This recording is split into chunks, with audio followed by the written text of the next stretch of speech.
Our second speaker for May is Robert Bush. Robert would be known to many of you as the Birds Queensland Secretary. Since holding a wild bird in the hand for the first time as a boy in Scotland, Robert has been interested in birds, and particularly with shorebirds. Not content with just looking, he is involved with the Queensland Wader Study Group monthly and other surveys, and is part of the banding team holding an A-class banding licence. Robert has been active in gathering data to support the campaign to stop the proposed development on the Ramsar site at Toondah Harbour. Tonight, Robert asks the question, has 30 years of counting shorebirds in Moreton Bay improved conservation? Good evening. It's Robert Bush here, and this is my talk for Birds Queensland for May. It's been 30 years since counting of shorebirds commenced in Moreton Bay. Surveys done originally by general members of Birds Queensland, and then after that from 1991 when the Queensland Wader Study Group, a special interest group of Birds Queensland, was formed. That counting effort and the catching and tagging of birds and many other activities, we hope, has had an impact on their conservation. This talk is about whether that has occurred by investigating the historical records and by looking at some of the current issues facing conservation, in particular the proposal to develop the Toondah Harbour area into a residential and retail complex. This is a far eastern curlew. It's a bird that's been spending about 8 or 9 years now along the Wynnum waterfront. I know it well from my frequent visits down the waterfront, and I can tell it's that bird because of a very slight deformity at the end of the long bill.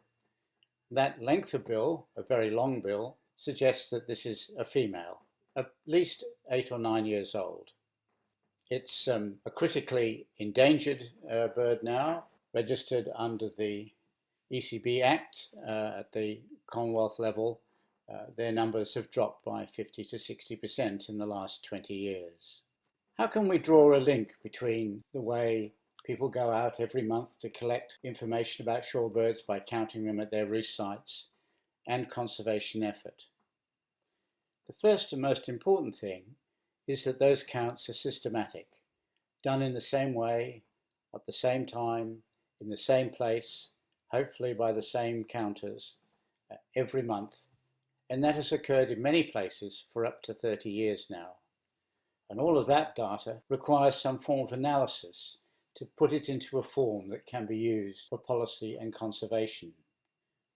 And then finally, there needs to be some legislation which can use that information to determine whether a bird is threatened and therefore whether special circumstances, programs and protections can be put in place.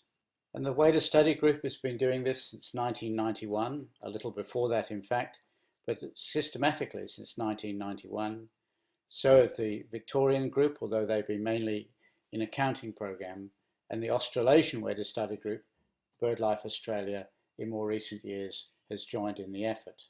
Queensland Wader Study Group data and some of the other data has been put into a form that can be used to determine threatened species, and two key reports and papers, one by Wilson and the other by Richard Fuller and Company, were done in 2009 and 2011, and these led to some birds, for example the eastern curlew, being declared threatened species. So the important thing to remember here is that all of that field work needs to have some way of developing it into careful analysis, and then it needs some sort of legislative framework which can be used to declare the species threatened and then to have initiatives to protect the bird. Now I'm aware that graphs can be a bit difficult for some people, but let's give it a go. This is a graph that shows the decline in a number of different kinds of shorebirds in Moreton Bay based on all that data. It starts in 1993 and goes up to 2018. And you'll see along the bottom the years, 1993 to 2018, along the bottom is the timeline. and up the side are the number of birds. This is a particular statistics, you don't need to worry about it too much, but it's the average roost abundance. That is the average number of birds across about 30 different roost sites that are there on monthly counts. And what you see is in the big line along the top that goes down, which is the Bartel Godwit, this dramatic decline from most roost sites having above 200 down to less than 50. And underneath the next line is also a decline of the eastern curlew. There were always fewer of them than there were Bartel Godwits, but from around 80 down now to around 40. And the others towards the bottom are either flatlining or also declining for other birds. And you'll see that in 2008, when the data was used to declare some of these birds as being threatened, that they've continued to decline. And in 2016, there was a shorebird conservation plan developed at the Commonwealth level, and there's continuing decline. And in 2019, at the Senate hearings around threatened species, the Commonwealth Department admitted that it didn't have the resources or the capability to determine whether any of their conservation plans were making any difference. So what can we make of this? The first is that the fantastic effort over 30 years has been used and adopted under the EPBC Act to determine some threatened species. And we could call that procedural success. That is, that work has been used to identify threatened species in shorebirds, and that has led to some conservation plans. But the conservation strategies at the Commonwealth level, which began in 2015, have been done in a vacuum without any funding, without any resources that can determine whether they've had an excess. So although we can determine what species are threatened, we cannot really say that we've been able to do much at that high level to implement policy, and we would call that policy implementation failure. So let's go back all the way to 1992 and the establishment of the Queensland Wader Study Group. You'll see here a map of Moreton Bay, which when the group started was just beginning to become established as a conservation area. In 1992, the Conservation Act was passed in Queensland, and later that year, in November that year, the Marine Park was gazetted. And you may just be able to see on the map the different sections of the Marine Park. And then in 1993, those areas became a Ramsar site. And you can see here the red outlines of the Ramsar site along the coastline. Ramsar is an international wetlands convention which Australia signed that year, and this provides international protection for the wetland areas along the coastline. So there was clear early success and lobbying, and this was a great achievement for the birds. Moreton Bay has approximately 34 identified roost sites from that time. 3 have been lost to development since, and 4 artificial roosts above high tide to protect birds have been built since that early period. The first of these will be well known to many bird watchers. It's the Kakadu Beach roost site, which was developed in the 1990s. The second was the artificial roost site at the Port of Brisbane, which was lobbied for and which the Wader Study Group helped to construct and design at the time that the port was expanding. And the third area was the Manly Boat Harbour roost site, which in the early 1990s, the Commonwealth Minister of Environment declared to be a roost site for these birds for that part of the bay. And here you can see the Kakadu Beach site as it was in 1984. You can see the broad scrape, and then by 2008 the canal development had been built and the scrape had disappeared, but the developer agreed and the local council agreed to support the building and maintenance of Kakadu Beach Roost. And you can see the roost that in 2017 had become quite depleted, become overgrown with grass, and was then renovated by the local council to bring it back to being a good roost site again. And it's a very good example of the way in which local councils, non-government groups like the Way to Study Group and Birds Queensland can work together to create a sanctuary for shorebirds. At the other end of Moreton Bay was the proposal to build the Raby Bay Canal Estate development, and the Way to Study Group, along with others, encouraged and got funding for a consultant's report. You can see the report on the slide there, and it recommended that an artificial roost, a bit like Kakadu, be built at the side of the development. That was rejected by the developer and not supported by the local council. A small scrape was built at Empire Point, became overgrown with mangroves. There was no agreement to maintain it, and today roosting capacity in that part of the bay has gone. Raby Bay was the largest roost site for shorebirds, with just under 5,000 birds roosting there before the canal estate was developed. In this particular case, we failed to preserve and conserve an important part of the roosting capacity for the southern part of the bay. So we can look at the components of success and failure for building high tide roosts in those early days. First, and most importantly, there was field evidence. People went out and counted birds and identified the most important places, and that occurred at both at Kakadu Roost and at Raby Bay. There were local government support and regulatory powers to ensure that Kakadu Roost was maintained, that it's part of its budgetary process for looking after parks and lands and so forth. At Raby Bay, that was rejected. There was developer support to include the conservation efforts for shorebirds at Kakadu. At Raby Bay, that didn't occur. There was local government investment at Kakadu. If you go there today, you'll see it's a nice parkland with cut-off areas for birds to roost in peace with good bird hides. And although there are occasionally problems with people breaking the rules, it is a very important roost site, particularly at extreme king tides. That didn't occur at Raby Bay. There was no local government investment. And field monitoring continued at Kakadu and still does. And at Raby Bay, it continued until there was no point in continuing. And you can see that the highest counts before and after these initiatives.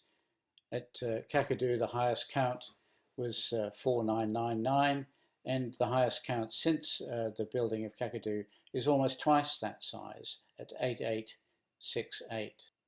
But at Raby Bay, before the development, there were 4,874, and that dropped down in the first year of the development to 929, and then to 0 once the development had been built. So what we learn from this is that fieldwork is extremely important in monitoring, but it takes local government, developer support, and other initiatives and regulation to ensure that shorebird roosting sites are maintained. But we can ask another question. Did maintaining and building these roost sites in Moreton Bay on the edge of the Ramsar lead to conservation of shorebirds?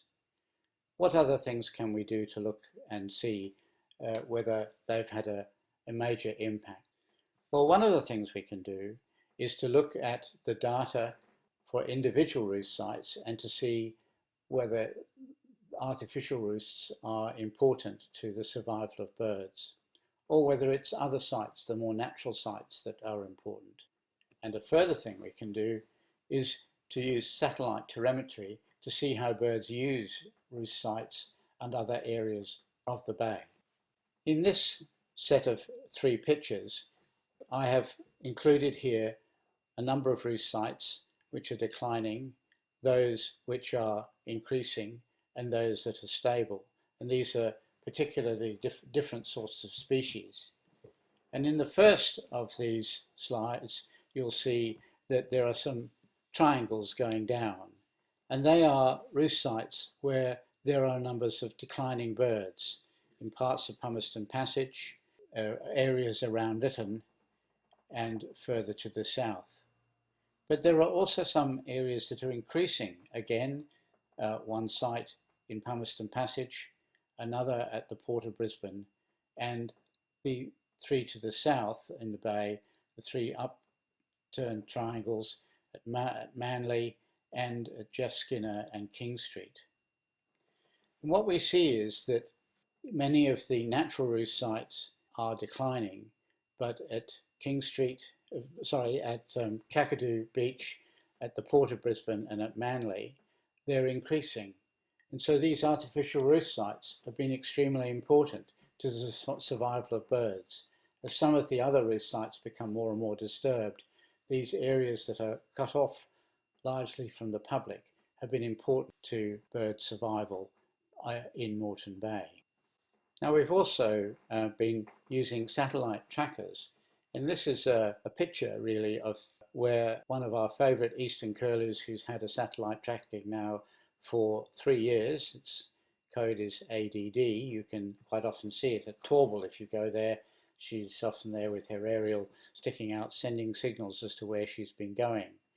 And what we've learned is that feeding is almost exclusively in a very central part of Palmerston Passage when the tide is out.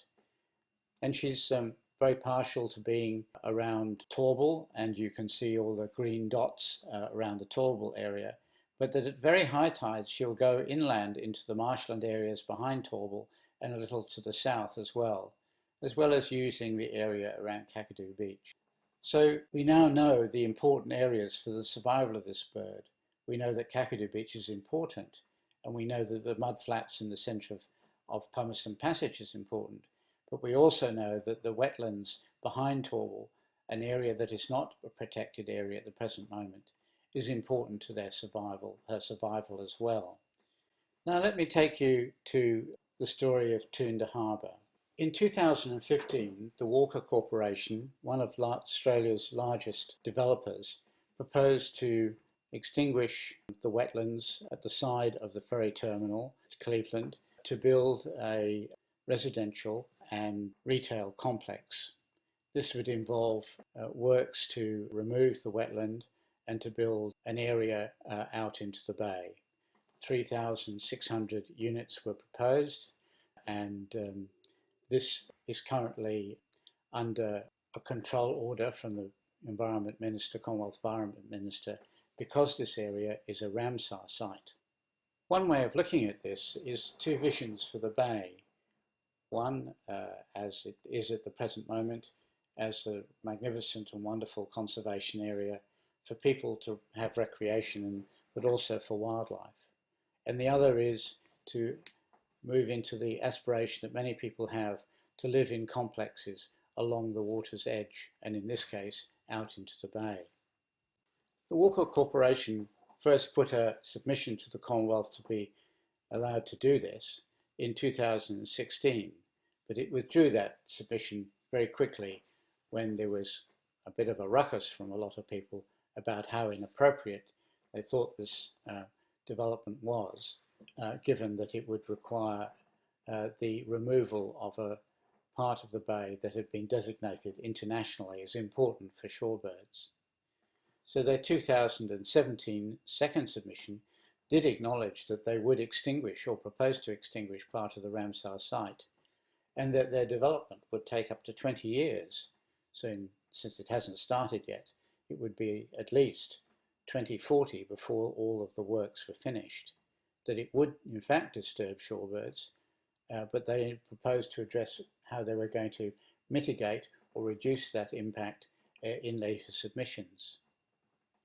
Their 2018 submission made claims that there weren't too many birds there, that their disturbance wouldn't really make a great deal of difference, but they would again address mitigation at a later stage. They also said that since it was only 1% of the Ramsar area, that there'd be no discernible impact on shorebirds, and that in any case, because of declining numbers, there was plenty of space elsewhere for birds to feed. There was, in technical terms, a great deal more carrying capacity in other parts of the bay. Well, the field science tells a different story.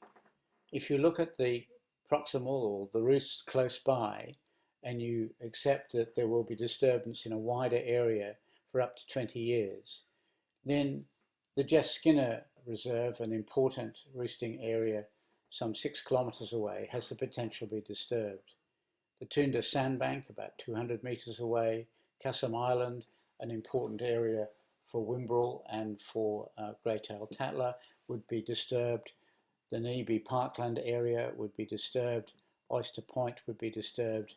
And the Thornlands and King Street roosting sites have the potential. Summer lower tide counts in the area show that there are 2 critically threatened species and 8 migratory shorebirds using the area to be extinguished. And Cassam Island, on the edge of the development, is the largest grey-tailed tattler and Wimbrel roosting site in the southern part of the bay south of Manly. And the Toondah Sandbank, some 200 metres to the other side of Cassam Island, has a regular eastern curlew count of over 130 birds, and overwintering birds of about 19 within reach of the proposed development. We've also had 2 birds that have had satellite trackers in the area, and you can see that one of the birds uses the area just to the north. The other the juvenile uses the area around the Toondah Harbour. And you can see a picture in the corner there, resting on the Toondah Sandbank just to the east of the proposed development.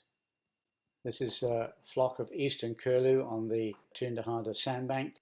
The estimated number of eastern curlew in the southern part of the bay is about 1,400 at present. That's probably the largest flock area anywhere in Australia now. The eastern curlew flock roosting and feeding within the habitat area and the area to be disturbed is about 450, or about 32% of that flock. And the 1990 summer national count, 132 eastern curlew, or 9.4% of the flock in that part of the area, were counted on the Toondah Sandbank.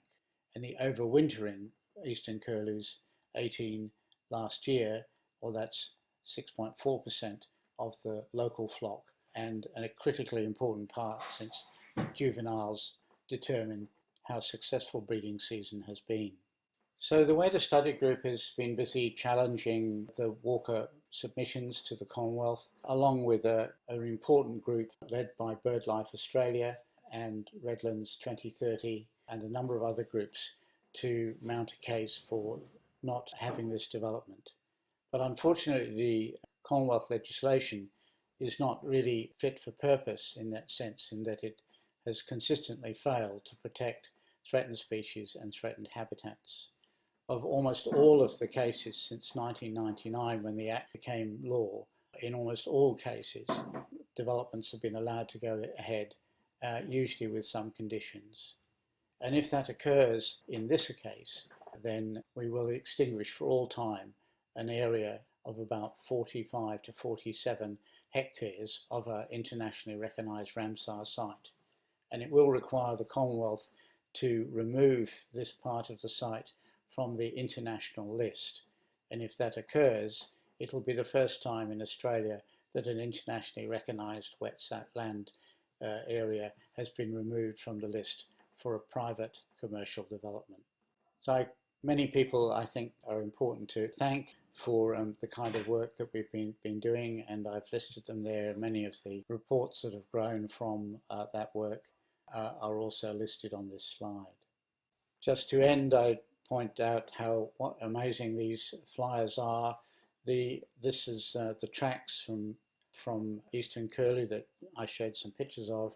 When they're not here, their routes up into the Yellow Sea and then on to the area around the China-Russia border where they nest. So the field science that the Way to Study group did and their advocacy led to some great successes with the development of artificial roosts. And we know that those artificial roosts are absolutely vital to the future of these birds in Moreton Bay. Without them, their numbers would be far fewer.